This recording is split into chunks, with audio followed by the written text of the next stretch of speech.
Chapter 10. Alyssa was there with all 5 dogs. Cody, the German Shepherd, was nosing into her backpack looking for treats. She scolded him and pushed him away. So far, she hadn't noticed me. I decided to find someplace else to eat. Then I thought, why should I leave? I hadn't done anything. I sat on the bench farthest away from her, with my back to her. I took out my sketchbook and a pencil, and I sketched the houses across the street while I ate. Something jumped up onto the bench beside me and lunged at my sandwich. Buster, trailing his leash again. Then I heard barking, a lot of it. I turned.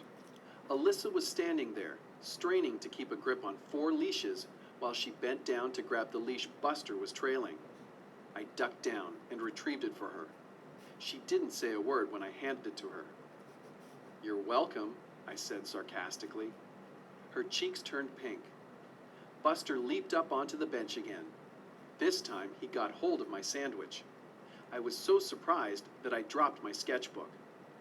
"Buster," Alyssa said, but he had already gobbled up what was left of my lunch. Alyssa picked up my sketchbook and started to hand it to me. Suddenly she smiled.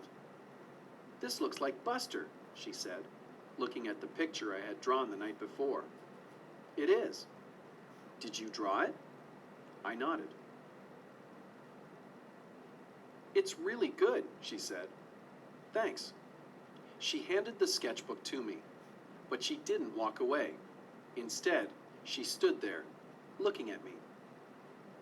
"You could be an artist or something if you wanted to," she said. It was my turn to get red in the face. "My art teacher said I might want to think about art school," I said. She frowned. "So why are you doing this?" "What do you mean?" "Cleaning off all those marks. Why are you doing it?" She sure asked strange questions. "It's a job," I said, "for the summer. The utility companies are only paying minimum wage, but it's better than nothing." She shook her head impatiently. "What I mean is, why take chances?" "Take chances?" Then I remembered what Stike had told me about the kid who got beaten up. "Did you see something?" I said, trying not to look as nervous as I felt. "Do you think the guys who did the graffiti are going to beat me up for erasing it?" She looked at me like she thought I was crazy. "What are you talking about?" she said. "What are you talking about?" We stared at each other for a moment. Then she seemed to relax a little. "I'm Alyssa," she said. "I know. I heard that doctor say your name, Dr. Evans. What kind of doctor is he anyway?" "He's a vet," she said. "I worked for him on the weekends during the school year last year." "That's how you got into the dog walking business, right?" I said. "You walk dogs for Cody people who McDonald visit to the that office, vet." please. I figured that out from what she had said to him. She looked surprised, but she nodded. "Is your brother okay?" I said. Her eyes clouded. "He's still in the hospital." "I'm sorry." She gathered up all the leashes. "I have to go," she said. "I have to get these guys home." I should get back to work. I started to get up. "See you," I said, like that was ever going to happen. "Yeah," she said, smiling just a little, but smiling all the same. "See you." I watched her go. I wished I was good enough to draw a picture of her from memory. After she left, I put my sandwich wrapper in the garbage and picked up my sketchbook to put it away. I flipped it open to look at the picture of Buster. Alyssa was right. It was good. I thumbed through some more pages. Some of my other sketches were good too. Then I saw some of the graffiti I had copied, the loopy initials and the other stuff. I stopped at one page and stared. It was the first triangle I'd cleaned up, the one with the E and the 9 and the N. It was from the street where the first break-in happened. I stared and stared at it. Then I flipped to the next page where I'd copied another triangle.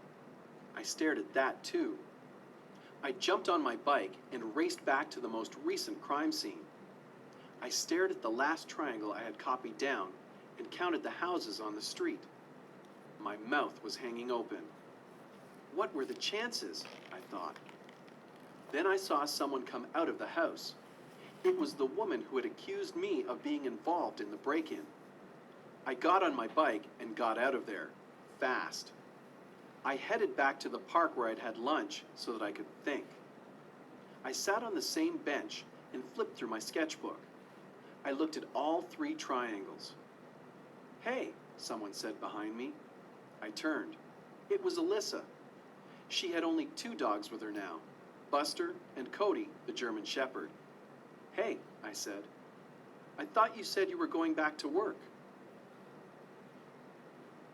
"I thought you said you were taking the dogs home."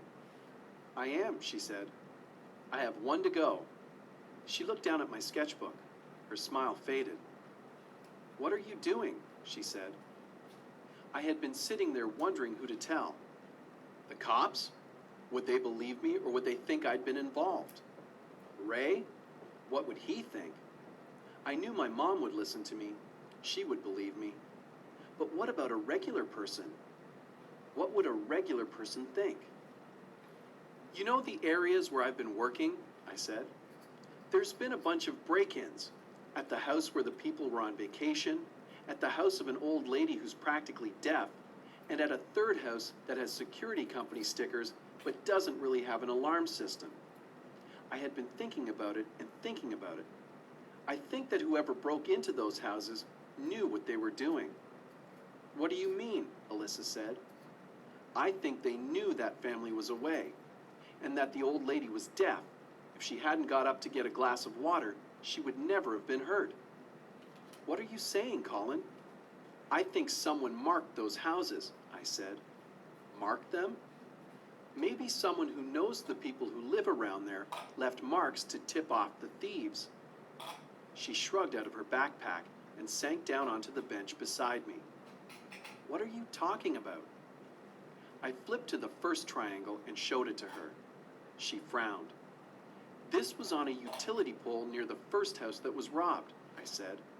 "It was right in front of number 105. She was still staring at the triangle. I could tell she didn't get it. "And 105 is on the south side of the street," I said. "The house that was robbed was on the north side of the street, exactly 9 houses east of where this triangle was." She still didn't get it. "It's a code," I said. "N for the north side of the street, E for the house being east of where the triangle was, 9 for the number of houses away." I flipped to the next triangle and explained that one to her. Then the next one. "You get it?" I said. "Whoever painted these triangles onto those poles was tipping off the thieves." She looked serious as she nodded. "What are you going to do?" she said. "Go to the cops, I guess," I said. It sounded like a good idea until she said, "Are you sure you want to get involved?" Chapter 11. I stared at her. Why wouldn't I want to get involved? Cody, the German Shepherd, was nosing around her backpack again, but he was behind Alyssa, so she didn't notice. "You don't know who the thieves are," she said. "They break into people's houses. They're probably dangerous." I gulped. "Maybe, but the cops are suspicious of me," I said. I had already told her about the cops talking to me after the first 2 robberies. Now I told her about the woman who had accused me of being involved. "She said I'd overheard what she said about her house having no alarm system," I said. "The cops took me in for questioning. If there's another robbery and I just happen to be there, they're going to arrest me. I just know it." Cody grabbed one of the straps of her backpack and started shaking it. "Hey," I said. She turned to see what was going on. The German Shepherd must have thought there were treats in the backpack because he was shaking it hard. The pack opened up and stuff went flying out. Her wallet, a hairbrush, a small ball, probably for playing with Buster. A spray can. Alyssa and I stood up at the exact same time. We bent down at the same time. We both reached for the spray can. I picked it up. I stared at it. It was a can of neon orange spray paint. I looked at it, and then I looked at her. She spent a lot of time in the neighborhood where the robberies were happening. She talked to a lot of people in the neighborhood. I bet she noticed things too. You knew that house didn't have a real security system, I said. You knew because I told you. She picked up her backpack and put her wallet, her hairbrush, and the ball into it. Then she reached for the can of spray paint. It's you, I said. You've been leaving these codes, haven't you? You're a thief. She used to walk dogs over in Hillmount, too. The graffiti had stopped there. No wonder. She was here now. I wondered how many robberies there had been in Hillmount. I stared at her. She was so pretty, and she seemed nice. She didn't look at all like a thief. She was calm. She took the spray can from my hand, tucked it into her backpack, and pulled the drawstring to close her pack. I don't know what you're talking about, she said. Yes, you do, but I don't get it, I said. You have a job with that vet. You walk all those dogs. Why are you stealing? Her eyes flashed. Boy, did she look mad. I'm not, she said. Right. Let's see what the cops say. I'm not stealing, she said. You're telling them which houses to break into. It's the same thing. No, it isn't, she said. It isn't the same thing at all. I couldn't believe it. She had just as good as admitted that she was involved. Maybe she wasn't breaking into those houses, but she was working with the thieves. She was telling them where to go. I backed away from her. I'm going to the cops, I said. You can come with me or not. It's your choice. But I'm going to tell them what's going on. She snapped her fingers. The German Shepherd went still. His ears stood straight up. His tail didn't move. He growled at me. She had told me that Cody was a guard dog. Was he also an attack dog? If you go to the cops, I'll tell them you were in on it with me, she said. You know that's not true. I know it now, she said. But you said it yourself. The cops already suspect you. That woman knows you overheard her. I'll tell the cops you told me what you heard.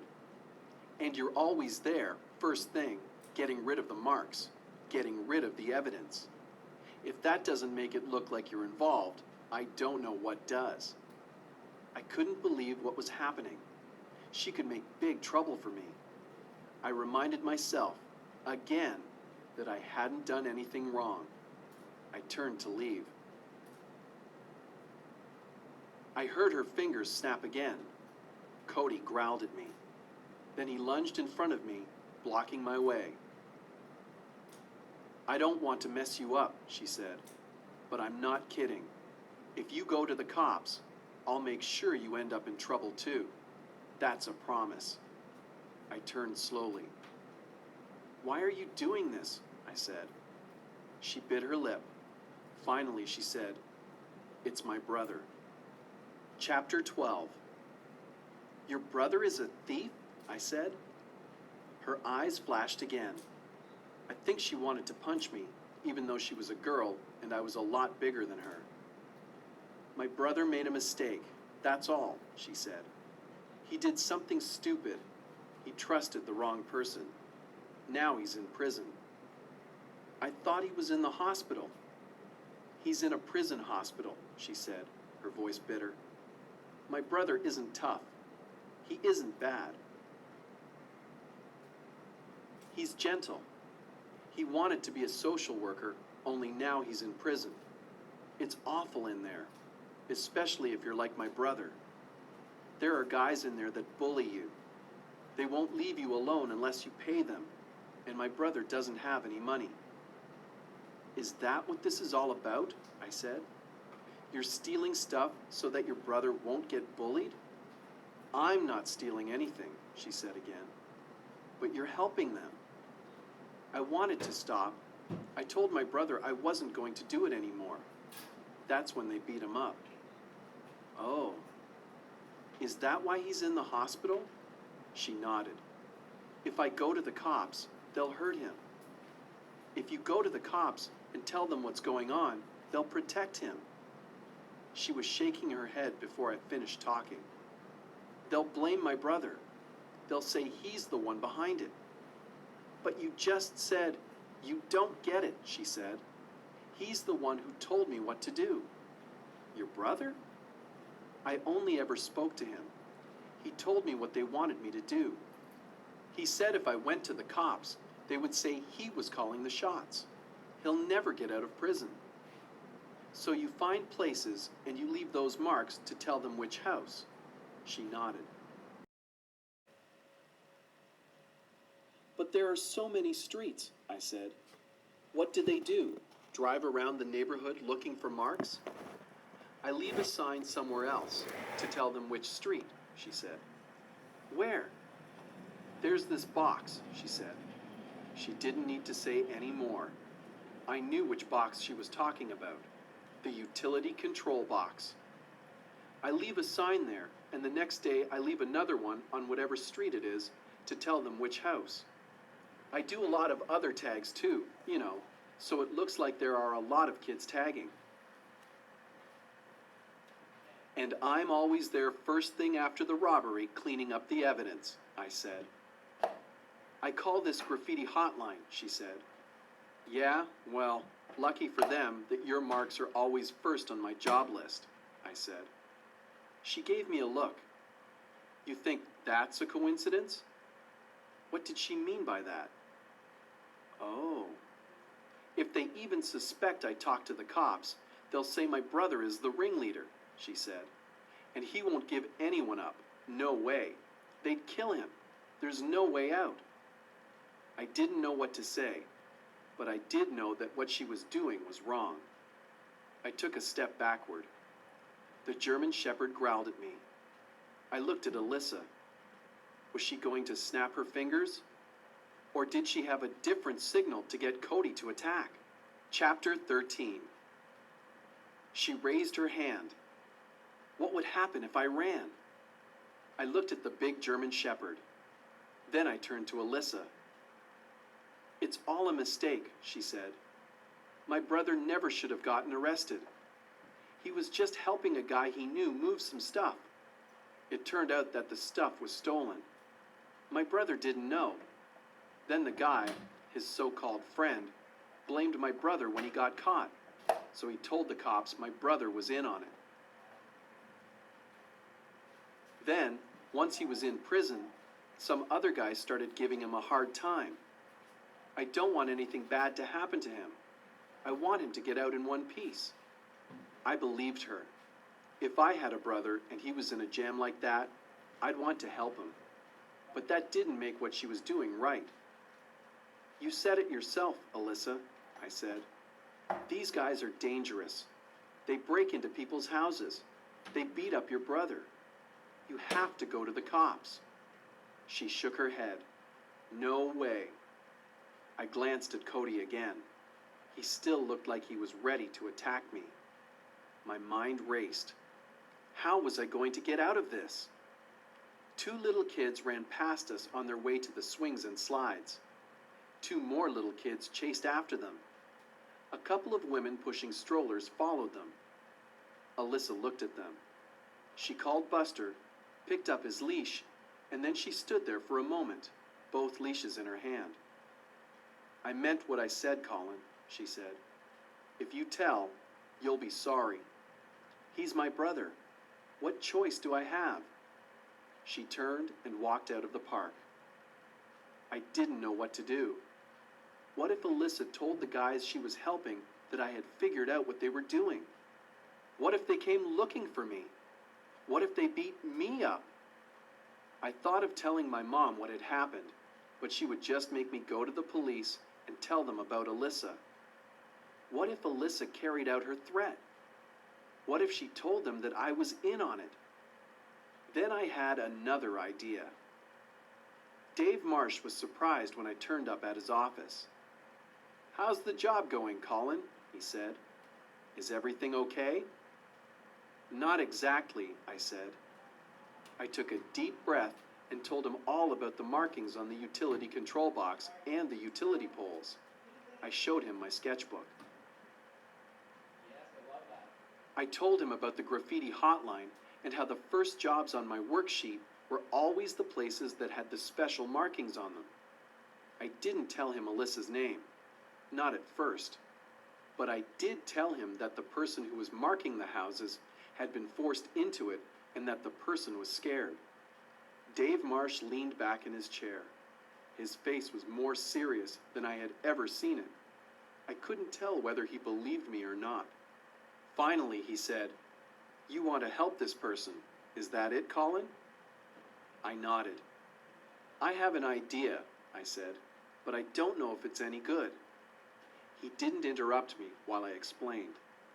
When I had finished, he said, "I think it's worth a try." I was so nervous that I thought I was going to throw up. I was sure the cops wouldn't believe me. I think it helped that Dave Marsh was there with me. The cops listened carefully to what I said.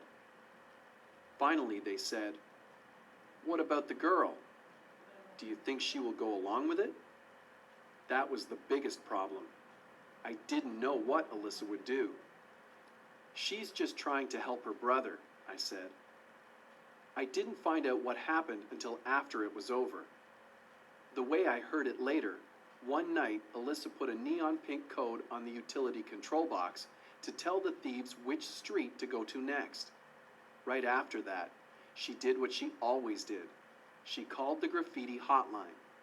The next morning, that box was the first stop on my worksheet. I cleaned the marks off. The night after that, Alyssa made neon orange markings on a utility pole to tell the thieves which house to go to. But when the thieves turned up, they got a big surprise. The police were waiting for them. They arrested them. They arrested Ray too. Alyssa had been right about that. It was no coincidence that her markings were always first on my work order. Ray was in on it. They also arrested Alyssa. It made the news. Police crack car theft and burglary ring. All of the news stories said that the police had been tipped off by a youth who was employed for the summer cleaning up graffiti. One newspaper quoted one of the arresting officers as saying that the ring wouldn't have been broken if it wasn't for the sharp-eyed young man who figured out what was going on. "You did a good thing," my mom told me. We were on the way to the police station together. The police wanted to ask me a few more questions. Alyssa was there too. She was leaving as I was going in. She looked at me, but she didn't say anything. I saw her again when I came out of the police station. She was standing on the other side of the street. "I'll meet you at home," I said to my mom. I crossed the street. "I was really mad at you when the cops showed up at my house, Colin," Alyssa said. "I thought you ratted me out. Then the cops told me that they knew why I had done it. They said someone told them all about my brother. That was you, wasn't it?" I nodded. "They said if I helped them catch the guys, they would see what they could do to help me and my brother. After they arrested the thieves, they came and arrested me. They put handcuffs on me, Colin, and they made me walk past the thieves so that they could see that I'd been arrested too." "Were you scared?" I said. "What do you think?" But the cops kept their promise. My brother has been transferred to a minimum security prison. It's a farm. They finally listened to him. They also talked to the guy he was arrested with. They offered to make him a deal if he told the truth about my brother. I think he's going to get out soon." "You did the right thing," I said. It felt good to see her happy for a change. "You did the right thing," she said. Before I told the police about Alyssa, Dave Marsh had told them that I wanted them to promise that she would be protected. The cops agreed. They said that they would make sure it didn't look like she tipped them off because, well, she hadn't. I was glad she had decided to cooperate with them. So it all worked out, I said. She hesitated. At first, I thought you were part of it, she said. You know, because you were always there, cleaning up the evidence, and because you were always looking at me. That wasn't why I was looking at you, I said. Her cheeks turned pink. So, now what? She said. I guess you're out of a job, huh? It was true. Ray's company had closed down. I have a job interview tomorrow, I said. Dave Marsh had called me with the news. You did a good thing, Colin, he said. So, I got in touch with the utility company. They're still cleaning up graffiti. They want to offer you another job, if you're interested. I said I was, and I thanked him. What about you? I asked Alyssa. Same old, she said. Walking dogs, at least until my court date. They said I'd probably get probation and community service. It could be worse, I said. Yeah. We looked at each other for a few moments. So I guess I'll see you around, I said finally. She smiled again. It was as if the sun was coming out. I guess, she said. Nora McClintock is the author of numerous mystery novels for kids and young adults, including Bang, Tell, and Snitch in the Orca Sounding series. Nora lives in Toronto, Ontario. Other Orca Currents titles. 121 Express, Monique Polak. Camp Wild, Pam Withers. Chat Room, Kristen Butcher. Cracked, Michelle Martin Bosley. Crossbow, Dale Campbell Gates. Daredevil Club, Pam Withers. Dogwalker, Karen Spafford Fitz. Finding Elmo, Monique Polak. Flower Power, Ann Walsh. Horsepower, Ann Walsh. Hypnotized, Dawn Trembath. Laggin' Lard Butts, Eric Walters. Manga Touch, Jacqueline Pierce. Mirror Image, K.L. Denman. Pig Boy, Vicki Grant. Queen of the Toilet Bowl, Frida Wyszynski. Rebels Tag, K.L. Denman. See No Evil, Diane Young. Sewer Rats, Sigmund Brower. The Shade, K.L. Denman. Splat, Eric Walters. Spoiled Rotten, Dale Campbell Gates. Sudden Impact, Leslie Choice. Swiped, Michelle Martin Bosley. Wired, Sigmund Brower. Graffiti cleanup becomes a dangerous job. One more thing, Stike called as I mounted up. Keep your eyes open. Huh? Keep them open for what? What did he mean? We had a kid last year who ran into some trouble. Some crew didn't appreciate his cleanup. They waited for him one morning and jumped him. Kid ended up in the hospital. He grinned at me as if he were telling me about some fond memory. Watch the watchers, he said. If you think you're attracting some of the wrong attention, you let me know. Crews don't scare Stike. I had the feeling that not much scared Stike, but the thought of getting jumped by a gang sure scared me. I began to wonder if Dave Marsh had done me a favor after all. www.orcabook.com. Orca Currents. Orca Book Publishers.